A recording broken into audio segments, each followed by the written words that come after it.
वैदिक युग भारतीय इतिहास का उस अद्वितीय काल है जब मानव सभ्यता का आध्यात्मिक और सांस्कृतिक उत्थान हुआ था।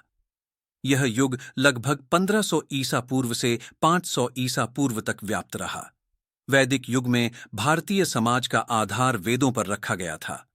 वेदों में ज्ञान, धर्म और संस्कृति के महत्वपूर्ण सिद्धांत व्यक्त होते हैं।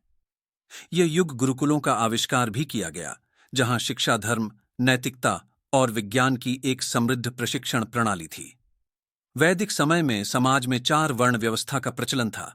ये वर्ण थे ब्राह्मण, क्षत्रिय, वैश्य और शूद्र। प्रत्येक वर्ण का अपना कार्य था और समाज की अनुकूलता और संतुलन के लिए उनके बीच संबंध थे।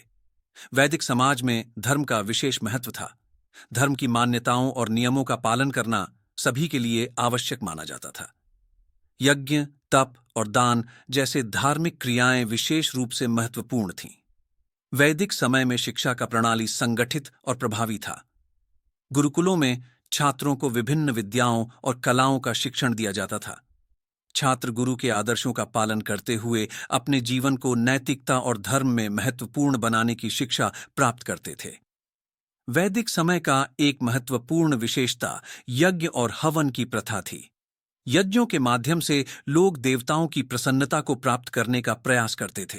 ये यज्ञ और हवन धर्म, संस्कृति और समाज के विकास में महत्वपूर्ण भूमिका निभाते थे।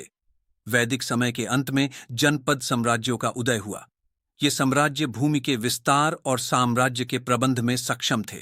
संपूर्ण वैदिक समय भारतीय समाज के सांस्कृतिक और आध्यात्मिक विकास का प्रमुख कारण बना। इस समय की संस्कृति और धार्मिक प्रथाओं ने भारतीय समाज के निर्माण में महत्वपूर्ण योगदान दिया। आशा करते हैं आपको ये कहानी पसंद आई होगी। आगे भी देखते रहने के लिए सब्सक्राइब करें।